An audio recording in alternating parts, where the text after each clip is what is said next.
The universe appears to be 13.8 billion years old.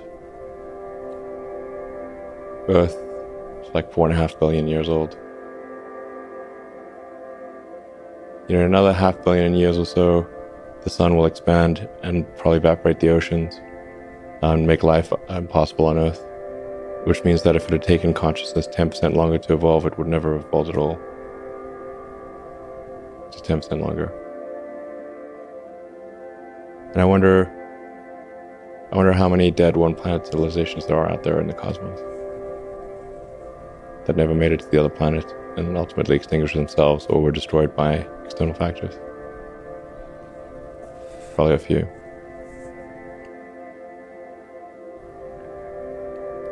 Look again at that dot. That's here. That's home. That's us. On it, everyone you love, everyone you know, everyone you've ever heard of, every human being who ever was, lived out their lives. The aggregate of our joy and suffering, thousands of confident religions, ideologies, and economic doctrines, every hunter and forager, every hero and coward, every creator and destroyer of civilization, every king and peasant, every young couple in love, every mother and father, hopeful child, inventor and explorer, every teacher of morals, every corrupt politician, every superstar, every supreme leader, every saint and sinner in the history of our species lived there, on a mote of dust suspended in a sunbeam. Our planet is a lonely speck in the great enveloping cosmic dark. In our obscurity, in all this vastness, there is no hint that help will come from elsewhere to save us from ourselves. The Earth is the only world known so far to harbor life. There is nowhere else, at least in the near future, to which our species could migrate. This is not true. There are really two fundamental paths. History is going to bifurcate along two directions. One path is we stay on Earth forever, and then there will be some eventual extinction event. I don't have an immediate doomsday prophecy, but it's eventually, history suggests there will be some doomsday event. The alternative is to become a spacefaring civilization and a multi-planet species, which I hope you would agree that is the right way to go. Should be concerned about demographic implosion. So if you look at countries like Japan, most of Europe, China, and you look at the birth rate in a lot of those places is only at about half of the sustaining rate. When you have an inverted demographic pyramid, so if you look at the pyramid and you've got age striation, 60-year-olds, 50-year-olds, 40-year-olds, 20-year-olds, like sort of a demographic pyramid. Right. And in some countries, it's like an upside-down pyramid, so it'll sort of fall over. It will not stand. What we'll actually have in those countries is a very high dependency ratio, where the number of people who are retired is very high relative to the number of people who are net producers. And so you cannot, the social safety net will not hold. We didn't evolve for this because we sort of evolved to just always procreate, and there wasn't birth control or anything. Right. Just like have lots of babies. It's like pop the course, and like hopefully some of them would survive. That was like all of human history until very recently. And now it's you've got cases like Japan where adult diapers outsell baby diapers.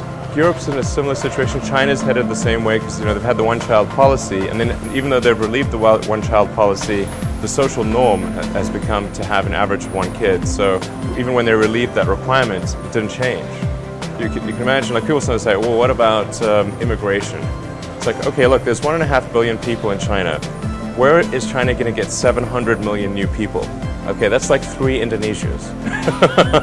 It's like, it doesn't work. And the full gravity of this is not well understood, but will become a severe issue in the next few decades. So civilization here on Earth could end with a bang or a whimper. But it could also be like a whole series of things. Like what killed the dinosaurs? Well, right. It wasn't just one thing, Right. There was like a whole bunch of things happened in a row. They could have taken any one of those things. They had like 3 things happen, and no dinosaurs. If the species is going to survive, we kind of have to escape. It's mostly about the species. I mean, there have been some real doozies of massive meteors and super volcanoes, and the continents moved all over the place, and Earth's been a snowball and super hot. If you read like the geological history of Earth, it's like very long and complicated. And there have been so many extinction events, not like just a few. Galactic timescale, even with sublight travel, you could absolutely colonize the whole galaxy, even some of the neighboring galaxies. Could you colonize the galaxy in a million years? Absolutely, the entire galaxy. Why do we need to build a city on Mars with 1 million people on it? Yeah, I think it's important to have a future that is inspiring and appealing. I mean, I just think that there have to be reasons that you get up in the morning and you want to live. Like, why do you want to live? What's the point? What inspires you? What do you love about the future? And if we're not out there, if the future does not include being out there among the stars and being a multi-planet species, I find that it's incredibly depressing if that's not the future that we're going to have. If you look at the progress in space, in 1969 we were able to send somebody to the moon. 1969. Then we had the space shuttle. The space shuttle could only take people to low Earth orbit. Then the space shuttle retired, and the United States could take no one to orbit. So that's the trend. The trend is like down to nothing. This is not. People are mistaken when they think that technology just automatically improves. It does not automatically improve. It only improves if a lot of people work very hard to make it better. And actually, it will, I think, by itself degrade, actually. You look at great civilizations like ancient Egypt, and they were able to make the pyramids, and they forgot how to do that. And the Romans, they built these incredible aqueducts. They forgot how to do it. Do you think there is a meaning to life? Well, I think arguably the meaning of life is to understand the nature of the universe and figure out what the meaning of life is. So, like I said, I think we don't quite know the right questions to ask. And if we learn more about the universe, if we expand the scope and scale of consciousness, then we are better able to ask the questions about the answer that is the universe. I mean, I think being a multi-planet species and being out there among the stars is important for the long-term survival of humanity, and that's one reason, kind of like life insurance for life collectively, life as we know it. But then the part that I find personally most motivating is that it creates a sense of adventure, and it makes people excited about the future.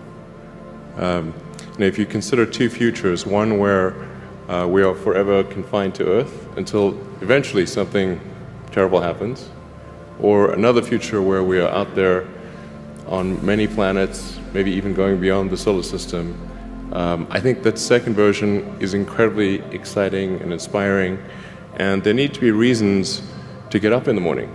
You know, life can't just be about solving problems. Otherwise, what's the point? The value of beauty and inspiration is very much underrated, no question. But I want to be clear, I'm not trying to be anyone's savior. That is not the...